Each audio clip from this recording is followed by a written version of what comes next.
Nós estamos em contato nesse momento com o Dr. Eugênio Couto Terra. Ele é presidente da AJURES, Associação dos Juízes do Estado do Rio Grande do Sul. Bom dia, presidente. Bom dia, Edson. Satisfação falar com os ouvintes da Rádio Difusora e contigo. Pois não. O senhor é sabedor da tragédia que viveu aqui a comunidade trespacense, envolvendo o menino Bernardo, a questão do assassinato desse garoto, desse menino. O que o senhor sabe sobre o processo até agora, doutor Eugênio? Olha, primeiro eu queria salientar assim, o nosso pesar, a nossa solidariedade com a dor da família, da comunidade de Três Passos, e de todo o Estado, né? Porque isso comoveu a sociedade, porque é muito trágico, né? Quando acontece uma situação dessa e quando vai se apurando no decorrer do fato, se vê que é uma questão assim, ó, de desamor, falta de atenção, né? E que vem de uma esfera da sociedade, né? De pessoas com educação, que teriam condições materiais de prover uma família, mas que emocionalmente estavam desequilibradas, né?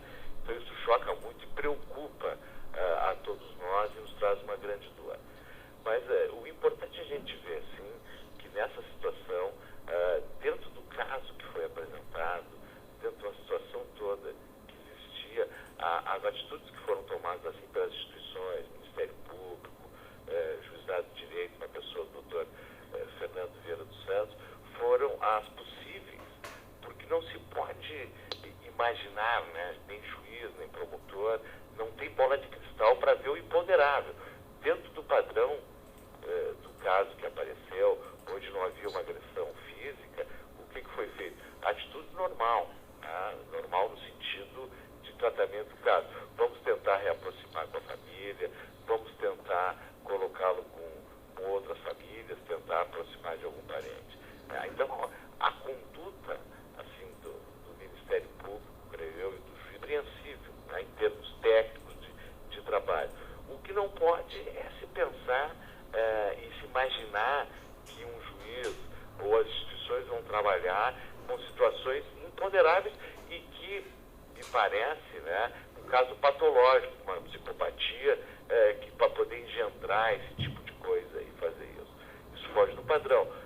O juiz tem que partir da presunção que um núcleo familiar, que em tese poderia ser feito um desajuste, se recuperar. Tá?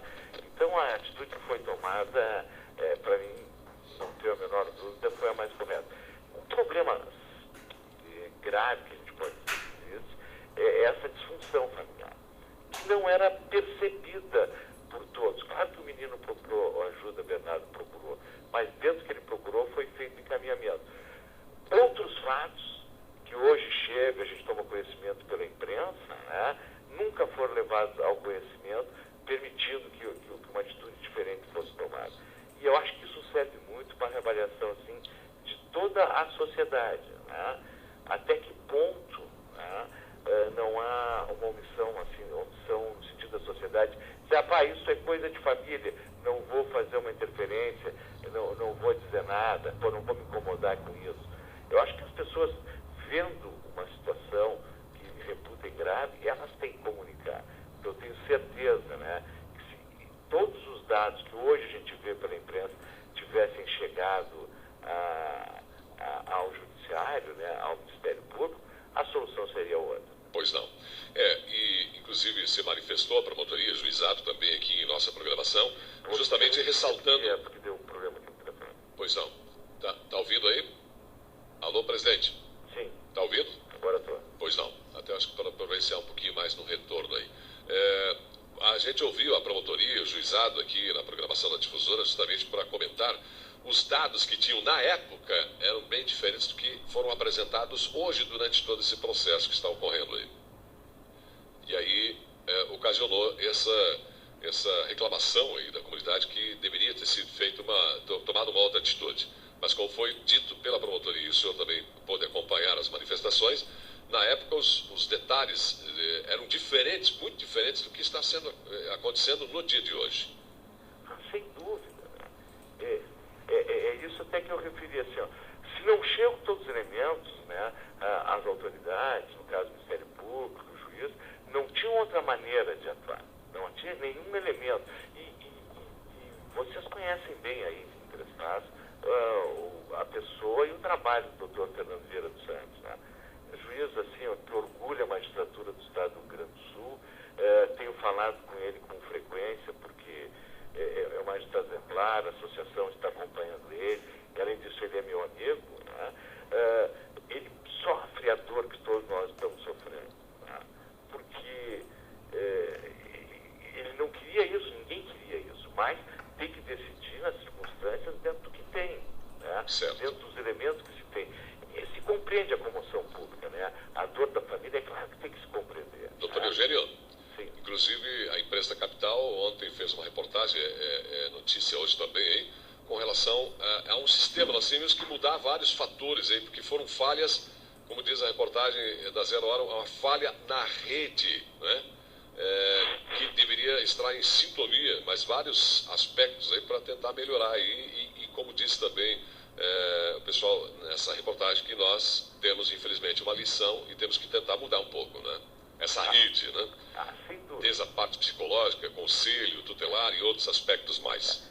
Tem que ter qualificação da rede, isso não há a menor dúvida, porque a justiça, o sistema de infância e juventude, ele tem que atuar em rede, né? Tanto que começa com o conselho tutelar, passa por técnicos, por centros especializados, para poder chegar ao judiciário, ao Ministério Público, uma situação mais concreta e com mais elementos, né? Isso não temos. Isso é uma grande realidade, independente, que podem, às vezes, lamentavelmente, essa falha da rede, pela falta de se ter uma situação ampla, uma avaliação completa antes da necessária decisão do juízo, né? Essa falha fazer com que chegue situações que não apareça o que tem. A verdade é que, com o que se tinha antes, com a rede que estava formada da maneira que ela estava formada, foi o que era o recomendável fazer, que foi feito.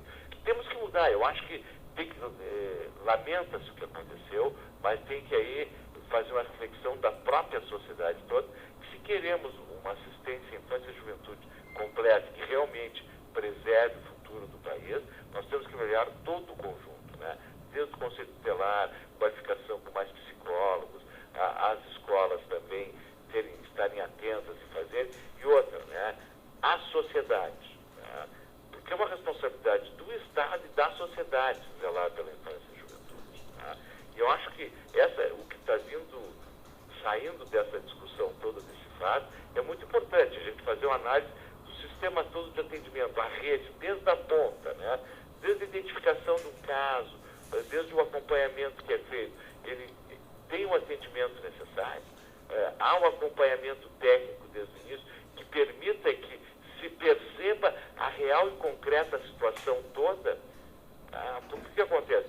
O mundo infantil, o mundo da criança, do adolescente, é um mundo complexo, né? Que precisa ser compreendido e muitas vezes precisa assim, de um acompanhamento técnico para que se possa perceber tudo. Aí barra também, não é, presidente, da falta de pessoal, falta de recursos, são vários aspectos aí que acabam atrapalhando também o andamento. É verdade, né?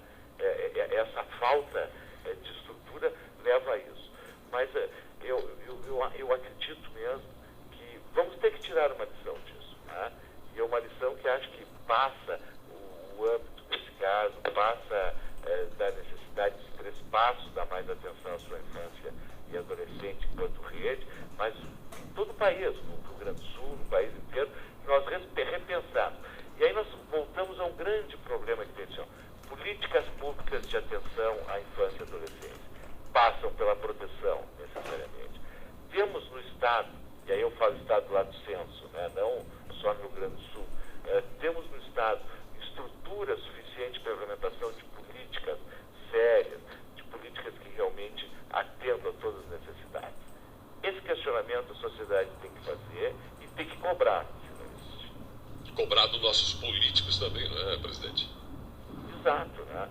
E nos aproximamos de uma eleição. Acho que esse é o momento de fazer uma avaliação e ver se, assim, quais as propostas em relação a isso que pretendem governar o Estado, que pretendem governar o país, em relação a isso. O que eles vão fazer, as propostas concretas? Eu acho que temos que aproveitar esse momento para, assim, já que teremos eleições, escolhermos dirigentes que vão realmente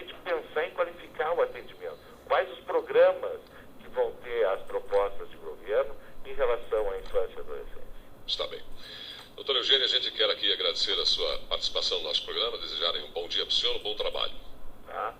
Beto, eu que agradeço a oportunidade e cumprimentar a Rádio Difusora pelo excelente trabalho que vem fazendo na cobertura desse fato, trazendo informação, mas não fazendo sensacionalismo e cumprindo seu papel social de informar, mas sem explorar uma tragédia no sentido de ter maior audiência, mas sem se preocupar com toda a situação. Essa análise que a gente fez agora, eu acho que bem demonstra isso.